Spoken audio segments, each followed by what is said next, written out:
దివ్య సప్రసాద ధ్యానము 7వ రోజు. దివ్య సప్రసాదము ఐక్యతా సంస్కారము. క్రీస్తునందు ప్రియులారా, దేవుని వాక్కు ధ్యానించుదాం.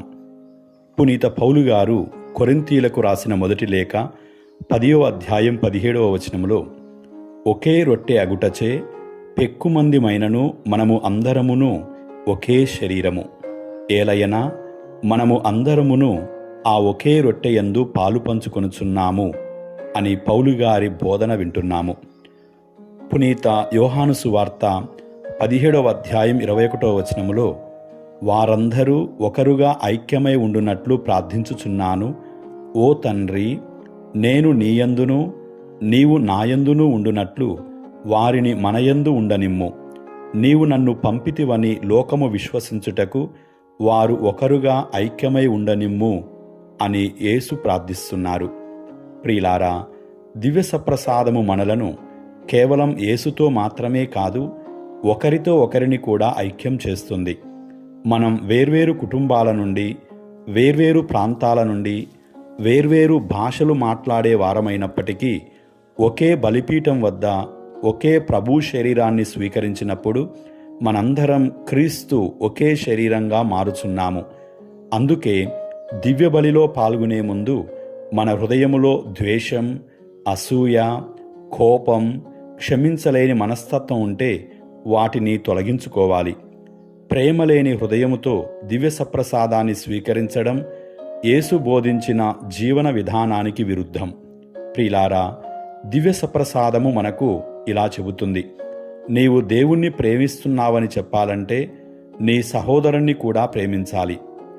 కుటుంబములో విభేదాలున్నా, సంఘములో అపార్థాలున్నా మనమే ముందడుగు వేసి సమాధానాన్ని నెలకొల్పాలి.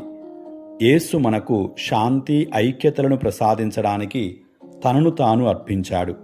ప్రతి దివ్యబలి తరువాత మనం ప్రపంచంలో ఐక్యతకు సాధనాలుగా జీవించాలి. మన మాటలు విభజనను కాదు, సమాధానాన్ని కలిగించాలి. మన జీవితం ఇతరులను క్రీస్తు వైపు నడిపించాలి. ప్రియులారా, కథోలిక శ్రీసభ అధికారిక బోధనలో దివ్య సప్రసాదము శ్రీసభ ఐక్యతను నిర్మిస్తుందని బోధించారు.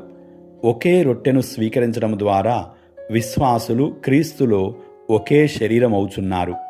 అందువల్ల దివ్య సప్రసాదము వ్యక్తిగత భక్తికి మాత్రమే కాదు, శ్రీసభ ఐక్యతకు కూడా మూలాధారం.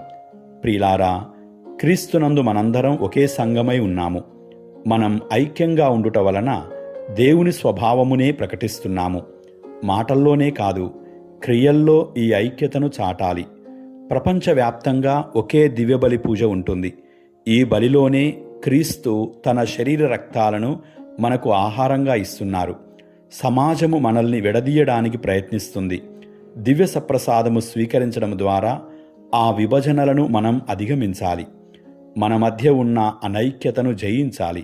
సామాజిక రుగ్మతల వలన ఏర్పడిన విభజనలను క్రీస్తు శరీర రక్తములను స్వీకరించడం ద్వారా అధిగమించడానికి కృషి చేయాలి.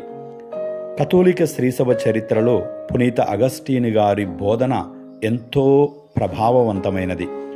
పునీత అగస్టీను దివ్య సప్రసాదం గురించి విశ్వాసులకు ఇలా బోధించేవారు: మీరు క్రీస్తు శరీరమును స్వీకరిస్తున్నారు కాబట్టి మీరు క్రీస్తు శరీరంగా జీవించండి. ఆయన చెప్పిన అర్థమేమిటంటే, దివ్య సప్రసాదాన్ని స్వీకరించిన తరువాత మన జీవితంలో ప్రేమ, క్షమ, వినయం, ఐక్యత కనిపించాలి. మనం స్వీకరించే ప్రభువును మన ప్రవర్తన ద్వారా ప్రపంచానికి తెలియజేయాలి.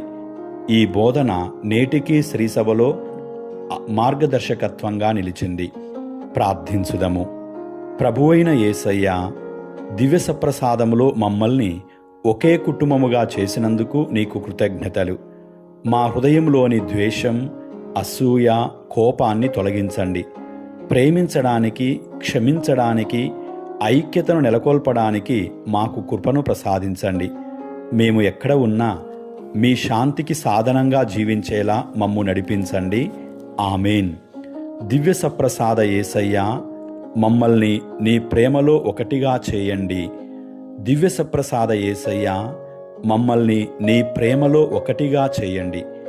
దివ్య సప్రసాద యేసయ్యా, మమ్మల్ని నీ ప్రేమలో ఒక్కటిగా చేయండి. ఆమేన్.